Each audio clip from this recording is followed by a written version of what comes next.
Hey everyone, Alex Ionescu here. Welcome to Investor's Guide to the Galaxy. Today I'm gonna share interesting stuff from all around the web. It's a mixed bag about Tesla, Twitter, politics. Meet Kevin says Tesla's competition is exiting the EV market. Ross Gerber on Twitter, we can probably do okay with Snoop Dogg at the helm of Twitter at this point. Christian Valante makes some good points about Tesla, Twitter and politics. TeslaBoomerMama about positive and negative news. Although, before we start, if you find this video helpful, it will mean a lot to me if you crash that like button and subscribe to my channel. It's totally free and takes just a split second. And as a thank you, here is an image of a cute little pussycat. Now let's dive right into it. Kevin is very excited and is saying that Tesla competition is disappearing from the EV market. I might add here that BYD is a strong competitor for Tesla, maybe the best positioned car maker of them all. Well, folks, this is actually really interesting because what I want you to think about here for a moment is, wait a minute. If Kevin is suggesting that the EV tax credit is ironically not good enough to motivate manufacturers to get into EV manufacturing, other than those that already are, like Lucid, Rivian, and Tesla, right? If that's not enough to motivate the Ford, the GMs, the Teslas, the Audis, the Mercedes to really double down on EV manufacturing, especially going into a recession where they might want to appear profitable so they double down on ICE vehicles rather than EV, then wait a minute. The competition is exiting in the recession. Think about that, folks. The recession is destroying Tesla's competition. Okay, sure. Look, Lucid is an EV, right? They'll benefit potentially from this EV tax credit if they can source locally at over 75%, blah, blah, blah, blah, blah, right? Maybe. But if they produce 17,000 vehicles in 2023, knock on wood for their sake, they will still have half of their customers waiting until 2024 for a vehicle when you could press buy now on a Tesla right now, baby. And guess what?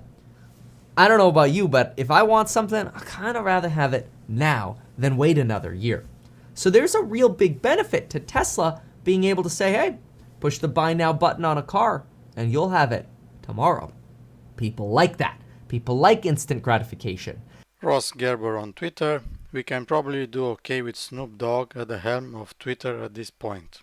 Twitter after Snoop Dogg takes over. Funny. My 3 points. 1. Tesla needs a media and comms team. Tesla needs a succession plan as well as clarify when Elon will be back from Twitter. 3. Tesla needs to communicate about Elon's stock sale and a standstill agreement should be made. Tesla's stock price now reflects the value of having no CEO. Great job, Tesla BOD. Time for a shakeup. Tesla stock continues to fall, nothing from the Tesla BYD, still on Tesla's future with Elon. Ross Gerber is pissed. Tesla Herbert on Twitter Spaces with Christian Valante, Jeff Lutz and TeslaBoomerMama. A lot of emotions here, but hey, if you are an investor with all or almost all your money in Tesla, you can get angry if the stock is down 65% year to date. You are only human. Christian is talking about Twitter, politics, Tesla and Elon. Let's hear him out because he makes some good points. Big day, of course. We saw the stock just in free fall. We're at a moment now, a Tesla stock, and I'm just going to be frank, and this is just my opinion, and I respect everyone out there. The stock is, being unmoored. It's a waterfall, 8% down today when the market is essentially up.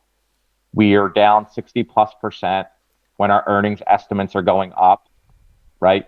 I think analysts are starting to take them down a little bit, but they're still up way before, we're trading at a multiple probably now in the 20s for a tech company that's growing earnings Q3 anyway, 100% year over year.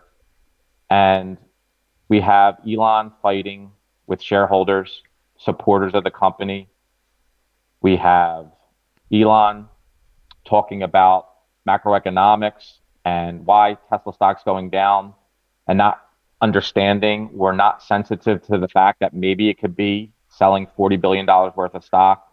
Maybe it could be Twitter and every day taking a political stance right or wrong, the controversy of that is not good for shareholders, and it's not good for sentiment for your customers, in my opinion.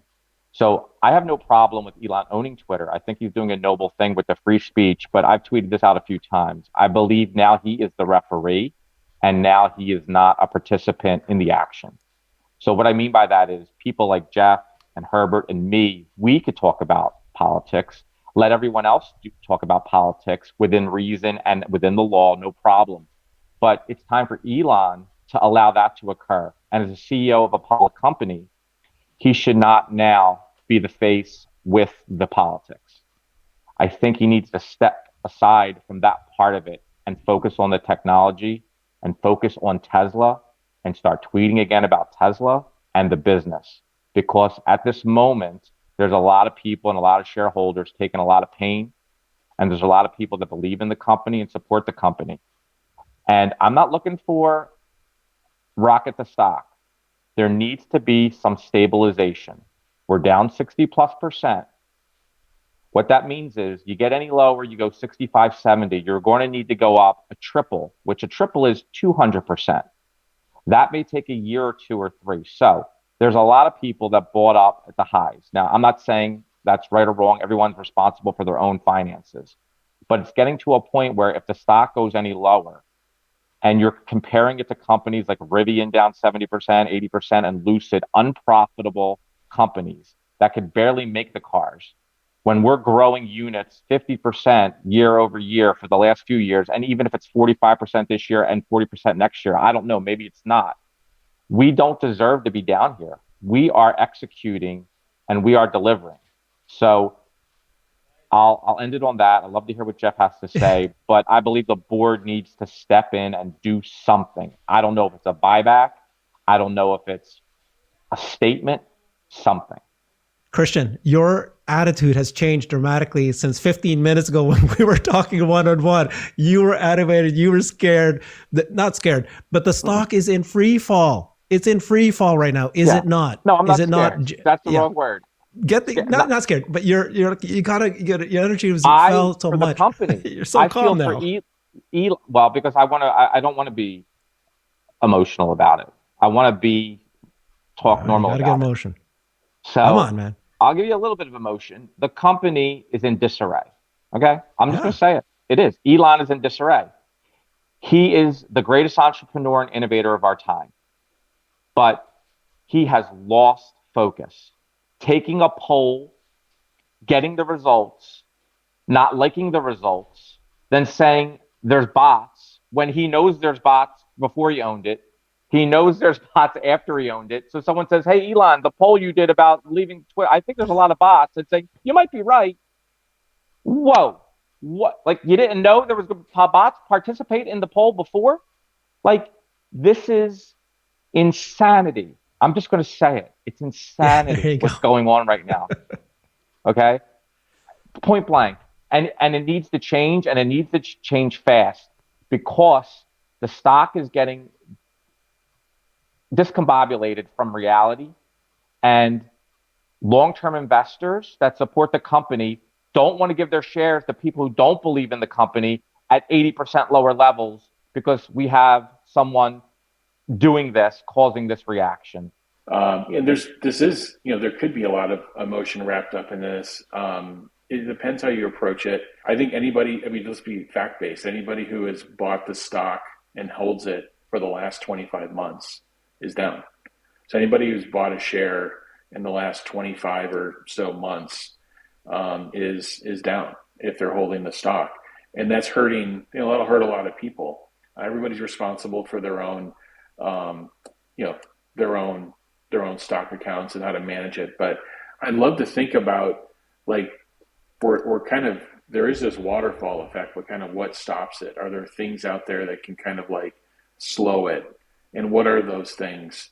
The couple of things that, to me, that come to mind are around having an understanding of what's going on with demand. There's so much noise out there in the system regarding demand. Even on the space that was earlier, it's like, here's how you calculate it. And he went through this backlog conversation, and he's putting new orders in this bear that was on the call, he's putting new order number. He doesn't know the new order number. Nobody knows the new order number unless you work inside of Tesla. And one of the things I've been trying to share with people, and again, demand could be lower, demand could be the same, demand could be actually going through the roof for all we know, because we're missing that number. We don't know the new order number. If you just look at publicly published backlog numbers, it doesn't account for a very simple thing. The fact that Tesla's guided for 50% unit growth, so that's 1.35 to 1.45 million shipments this year, somewhere in that area, and they've installed 2 million units of capacity, and it's running. Those 2 million units of capacity are running, I think, this week and next week. So invariably, backlog's going to come down. So there's noise in the system on demand. I think that needs to be kind of understood. Obviously, the lower cost vehicle segment, I think that would be helpful. It's not going to happen overnight, but I think between that and the IRA and what's going to happen with the economics of the IRA, I think if Tesla could help us understand the economics of the IRA of like, we have this much capacity going into the following year on battery cell production in the US. This is how we believe it's going to affect us after talking with the government. Maybe actually have a kind of a broadcast with the government saying, hey, we've been working together on this in the background. And since we're the biggest EV manufacturer in the US and quite frankly, the world, we'd like to kind of roll this out together with the government. I think that would be a very helpful thing right now. And I've said this before, the Cybertruck's a recession buster. If that could be at least the design of the Cyber, like this is what it is. This is what we're going to start we're putting it in production. And this is what we believe we're going to be delivering in the following year. The next step in guidance on the Cybertruck, besides production in 2023, I think would be helpful to stem the losses. And then obviously all the other things are going on Twitter, finding this, Elon's already said, and the board has already said, like, there is a plan to go find a CEO. This was discussed months ago, actually. It's in court proceedings. So I know there's commentary going back and forth, but that is their plan. So just the sooner that could happen, the better. Okay. And then I'll hold it there. Yeah. Okay. So I got to pause you, Jeff, because you just went through a whole bunch of stuff that could help the stock go up, and it's all about fundamentals. When in reality, it's got at this point, I think the China demand is a potential issue, but it's probably a small amount of issue. The big ones are all Elon. It's a crisis that the company is going through. When you see the stock fall from $1,000, well, whatever it was, for 300, whatever, 420, 414, yeah, all the way now, we've lost over $500 billion of market cap, and most of it in the last 2 months. Shouldn't the board consider that a crisis? And so, this is a kind of a tweet from Christian earlier this morning. He goes, there's a very easy solution to support the stock. Elon, stop selling. Elon, stop tweeting politics and controversies. Focus on Twitter products, focus on Tesla, tweet about Tesla. So according to you, Christian, you're basically saying Elon can do that. He can stop this bleeding today. Now, if Elon starts to talk about the fundamentals like you're talking about, Jeff, like, the China demand is not weakening and so forth, I think that will go a long way. TeslaBoomerMama talks about positive and negative news. Give us a signal, give us some relief, because at the moment we just feel any negative news gets amplified, anything, right? You just take it and it becomes the big negative thing, and anything positive just evaporates without any good effect, right? Mm-hmm. So the only person, like I said at the beginning, the only person at the center of this all, be it good or bad, is Elon. And as long as people feel he doesn't even understand or recognize the problem, it will continue in that way. It's just, that's it. And on a closing note, some fun stuff from Matt Pocius. I was just picking up some Tesla stock. So funny, right? I'd like to know your opinion on all of this. Please leave a comment below. If you like this video, please smash that like button so that other people like you see this video. And don't forget to subscribe to my channel. Thank you very much. I appreciate all of you that watch my videos. See you next time.